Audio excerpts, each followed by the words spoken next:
জয়পুর ভারতের রাজস্থান রাজ্যের রাজধানী এবং সবচেয়ে বৃহত্তম শহর হচ্ছে জয়পুর। জয়পুরের সাথে কিন্তু আমরা আরও একটি নামে পরিচিত, সেটা হচ্ছে গোলাপি শহর। জয়পুরকে দ্য পিঙ্ক সিটি বলা হয় এবং এই জন্য এই শহরে কিন্তু অনেক ঐতিহাসিক মনুমেন্ট, আর্কিটেকচার, বিল্ডিংস কিন্তু পিঙ্ক কালারের, মানে গোলাপি কালারের। সো হ্যালো এভরিওয়ান, চলে এসেছি আমার চ্যানেলের আরও একটা ভিডিও নিয়ে। এই যে আমাদের ট্রেন অ্যারাইভাল টাইমের মোটামুটি আধা ঘন্টা আগে পৌঁছে দিয়েছে জয়পুর স্টেশনে। আসার কথা ছিল 7:40-এ, ট্রেন এসে এখানে দাঁড়িয়েছে 7:15-তে। মানে বিশাল ব্যাপার, ইন্ডিয়ান রেলওয়ে যে আগেও চলে আসতে পারে এটা মানে আজকে চাক্ষুষ মানে দেখলাম আর কি। বিশাল ব্যাপার, মানে এতটা আগে ঢুকিয়ে দেওয়া আমরা কেউ এক্সপেক্ট করিনি। যাই হোক, তো এই যে আমরা পৌঁছে গেছি জয়পুরে। সো লাস্ট ভিডিওতে আমি আপনাদের সাথে শেয়ার করেছিলাম যে আমরা উদয়পুর থেকে রাত্রিবেলা ট্রেনে করে জয়পুরের উদ্দেশ্যে রওনা দিয়েছিলাম এবং উদয়পুর এবং তার আগের ট্রিপ আমরা যতটা রাস্তা পেরিয়ে এসেছি সেই সব কীভাবে আমরা আমাদের দিনগুলো রাজস্থানে কাটিয়েছি সেই সব কিছুই কিন্তু আমার আগের ভিডিওগুলোতে আপনারা পেয়ে যাবেন। তো এটা হচ্ছে আমাদের জয়পুরের প্রথম সকাল। আমরা স্টেশনে পৌঁছে প্রথমেই ব্রেকফাস্ট করে নিয়েছিলাম, কারণ রাত্রিবেলা সেই অর্থে আমাদের ট্রেনের ভিতর কিছুই ডিনার হয়নি। সো এই হোটেলটা না, মানে জয়পুরে আমরা যে হোটেলটায় ছিলাম সেই হোটেলটার নাম হচ্ছে দ্য মহাদেবী ভিলা, আর this is the reception area. আর এখানে এই হোটেলে যেটা আমার সব থেকে বেশি ভালো লেগেছে যে সার্ভিস ভীষণ অন দ্য টাইম, মানে ওই ওয়েট করে থাকা, কোনো কিছু প্রবলেম হলে বারবার গিয়ে নক করা, এই ব্যাপারগুলো কিন্তু এই হোটেলে একদমই, মানে এই হ্যারাসমেন্টগুলো কিন্তু একদমই ফেস করতে হবে না। ভীষণই অন পয়েন্ট ওদের সার্ভিস, রেসপন্স খুবই কুইক। আর এটা আমাদের রুম ছিল, আমরা যে রুমে ছিলাম, আর এটা আমাদের যেহেতু আমাদের সাথে অনেকে ছিল, সো নাম্বার অফ রুমস আমাদের বুকিং করা হয়েছিল, তার মধ্যে সব থেকে বড় রুম এটা। তো দেখুন, একটা রুমে থাকতে গেলে যা যা প্রয়োজন সব কিছুই কিন্তু আপনারা পাবেন এবং অত্যন্ত বড়, মানে স্পেস ইস্যু হবে না, স্পেসিয়াস। আর আমাদের রুমে একটাই যেটা আমাদের একটুখানি প্রবলেম হয়েছে যে একটু মানে ব্যালকানিটা থাকলে ভালো হতো, ব্যালকানিটাই ছিল না। বাকি কিন্তু সব কিছুই দেখুন, বাথরুমটা তো পুরো একটা ঘরের মতো, মানে কোনো ক্লিনলিনেস নিয়ে বা কোনো কিছু নিয়ে কোনো থাকতে অসুবিধা হবে না। আমাদের পার্সোনালি একটু মনে হয়েছিল যে ব্যালকানিটা যদি রুমে থাকতো তাহলে একটু বেটার হতো। তো যাই হোক, আমি সব রুম রেন্ট অ্যান্ড এভরিথিং সব কিছু ডিটেলস আপনাদের বলে দেবো ভিডিওর এন্ডে। তো আপাতত আমরা সাইট সিনের জন্য বেরোচ্ছি। আর যেহেতু ফার্স্ট ডে, মানে আমাদের একটা জার্নি করে এসে আবার নতুনভাবে চেক ইন কিছু ফর্মালিটিস থাকে, তো সেখানে তো টাইম গেছে, প্লাস নতুনভাবে সেটেল হয়ে একটু রেস্ট নিয়ে, যেহেতু আগের দিন রাত্রিবেলা ট্রেনে একটা জার্নি হয়েছে, অতটা কমফর্টেবলি, মানে যতই হোক, মানে সেইভাবে তো আর কি রেস্ট পাওয়া যায়নি। তো দ্যাটস ওয়াই আমাদের একটু বেরোতে বেরোতে ডিলে হবে, জানা কথাই। তাই জন্য ফার্স্ট দিন আমরা কিন্তু খুব একটা হেকটিক মানে শিডিউল রাখিনি ফর সাইট সিন। তো ফার্স্ট আমরা স্টার্ট করছি হাওয়া মহল দিয়ে, এবং এইটা হচ্ছে আমাদের হোটেল থেকে মোটামুটি 150 মিটারের মধ্যেই ছিল। So Hawa Mahal, by this name we can understand যে এখানে হাওয়াটা হচ্ছে মেন অ্যাট্রাকশন। এবং এটা কিন্তু সত্যি, মানে শুধু যে নাম তা নয়, সত্যিই কিন্তু এই জায়গাটাতে আপনারা যেই কোণাতেই যাবেন না কেন, যেই কর্নারেই যান না কেন, অত্যন্ত হাওয়া, এবং মনে হবে যে সি বিচে এসেছেন আর কি, এরকম। আর এখানে কিছু অ্যাজ সাচ মানে দেখার কিছু নেই, there is no museum, there is nothing else. Architecture আর প্রিমিসেসটা এনজয় করা এবং হাওয়া, মানে এনভায়রনমেন্টটা এনজয় করাটাই কিন্তু এখানে মূল উদ্দেশ্য।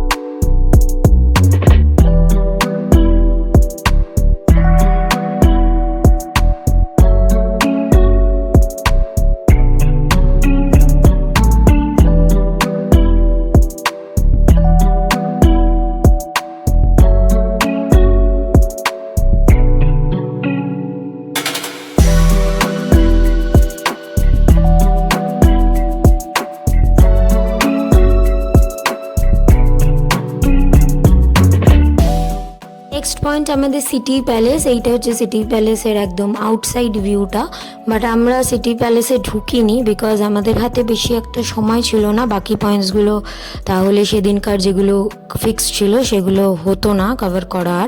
আর যেহেতু আমরা উদয়পুরের সিটি প্যালেসটা ভীষণ ভালোভাবে দেখে এসেছি, তো সেম মানে জয়পুরের সিটি প্যালেস মানে 90% সেরকম একই। সো দ্যাটস ওয়াই আমরা আর যাইনি ওখানে, কারণ অনেকটা টাইম মানে প্যালেসের জন্য আপনারা যদি যান প্যালেসের জন্য কিন্তু হাতে অ্যাজ ইউজুয়াল 2-2.5 ঘন্টা তো আরামসে লেগেই যাবে। তো সেই টাইমটা আমাদের কাছে ছিল না। আর যেহেতু প্যালেস আমরা অলরেডি দেখে এসেছি সেই জন্য অতটা আর কি ইন্টারেস্টও ছিল না। সো আপনারা চাইলে যেতেই পারেন। আমাদের নেক্সট পয়েন্ট যেটা ছিল সেটা হচ্ছে যন্তর মন্তর। এইখানে কিন্তু একটা মানে বিশেষ আকর্ষণ হচ্ছে যে এটা কিন্তু এই যে বিভিন্ন যে দেখতে পাচ্ছেন স্ট্রাকচার, এগুলো কিন্তু সবটাই মানে মেজারমেন্ট করে স্ট্রাকচার। এই যে বিভিন্ন স্ট্রাকচারসগুলো দেখছেন এগুলোর কিন্তু এক একটা মানে আছে। এখন ওখানে গাইড ডেফিনেটলি অ্যাভেলেবেল। আপনারা কিন্তু গাইড না নিলে কিন্তু বোঝা যাবে না যে কোন স্ট্রাকচারের অনুযায়ী কীরকম কী টাইম ক্যালকুলেশন করা যাবে। মানে এটা হচ্ছে টোটালি একটা টাইম মেশিন টাইপের আপনারা ভাবতে পারেন, যে স্ট্রাকচারগুলোর উপরেই কিন্তু মানে দিনের সময় কখন সেটা আগেকার যারা আর কি রাজা রানীরা আগেকার দিনের মানে রাজা টাইমের লোকেরা কিন্তু এগুলো এইভাবেই ক্যালকুলেট করতো। তখন তো ঘড়ির ইউজ অতটা আসেনি, তো এই কারণেই এই প্লেসটা করা হয়েছিল, যে এই প্লেসটার উপর মানে দেখে আর কি লোকজনেরা বুঝতে পারবে যে কটা বাজে, সেই সময়টা কখন। তো তারপরে আমরা চলে গেছিলাম খাজানা মহল। এই মহলটা হচ্ছে ফার্স্ট অফ অল এই মহলটা শুধু মহল নয়, টোটাল একটা এন্টায়ার প্রিমিসেস কিন্তু একটা সুন্দর গার্ডেন আপনারা পাবেন ঘুরে বেড়ানোর জন্য, সময় কাটানোর জন্য। সো তো এই গার্ডেনের মধ্যেখানেই মানে গার্ডেনের মধ্যেই এই মহলটা। আর এই মহলটা হচ্ছে বেসিক্যালি বিভিন্ন যে হিস্টোরিক্যাল আগেকার সময় যে রাজাদের সময় যে বিভিন্ন তারা এক্সপেন্সিভ স্টোনস মানে ইউজ করতো, ব্যবহার করতো, জুয়েলারি বানানো হতো যেই সব মূল্যবান পাথর দিয়ে, মূল্যবান স্টোন দিয়ে, সেই সব কিছুর এখানে কিন্তু একটা মিউজিয়াম। তো ভীষণই ওয়েল ডেকোরেটেড এবং ভীষণ কালারফুল। আমার যেটা বেসিক্যালি পার্সোনালি মনে হয়েছে যে জায়গাটা কিন্তু ভীষণই কালারফুলভাবে তৈরি করা হয়েছে এবং বাচ্চাদের খুবই ভালো লাগবে। মানে মিউজিয়াম সাধারণত বাচ্চারা অতটা মানে বুঝতে পারে না, যে যা যা সব মিউজিয়ামে দেখানো হয় বা দেখা যায় ম্যাক্সিমামটাই বাচ্চারা বুঝতে পারে না। বাট এই জায়গাটা কিন্তু কোনোটাই সমস্যা হবে না, মানে বড়োদেরও ভালো লাগবে বাচ্চাদেরও ভালো লাগবে, এতটাই সুন্দরভাবে এবং এতটাই মানে ওয়েল ডেকোরেটেডভাবে ইন্টারেস্টিংভাবে আর কি সাজানো। তো দেখুন এই যে বিভিন্ন পাথর, বিভিন্ন পাথরের স্যাম্পলস এখানে রাখা হয়েছে। এক একটা পাথরের এক একটা নাম। আপনারা যাদের পাথরের বিষয়ে ইন্টারেস্ট আছে, যারা জানতে চাইবেন, ওখানে কিন্তু প্রতিটা পাথরের নিচেই কিন্তু পুরো এন্টায়ার ডিটেলস দেওয়া আছে। তো সেগুলো পড়ে কিন্তু আপনারা অনেক কিছুই জানতে পারবেন।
আমাদের নেক্সট স্পট ছিল রাধাকৃষ্ণের মন্দির।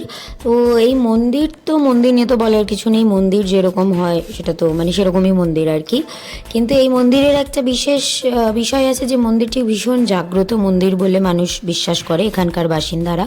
এবং এখানে যে শুধু স্থানীয় বাসিন্দারাই আসে তা নয়, এখানে কিন্তু অনেক দূর দূর থেকে, যেরকম মায়াপুর, নবদ্বীপ, বিভিন্ন দূর দূর জায়গা থেকে কিন্তু মানে শুধু এই মন্দির ভ্রমণ করতে কিন্তু অনেক টুরিস্টরা আসে।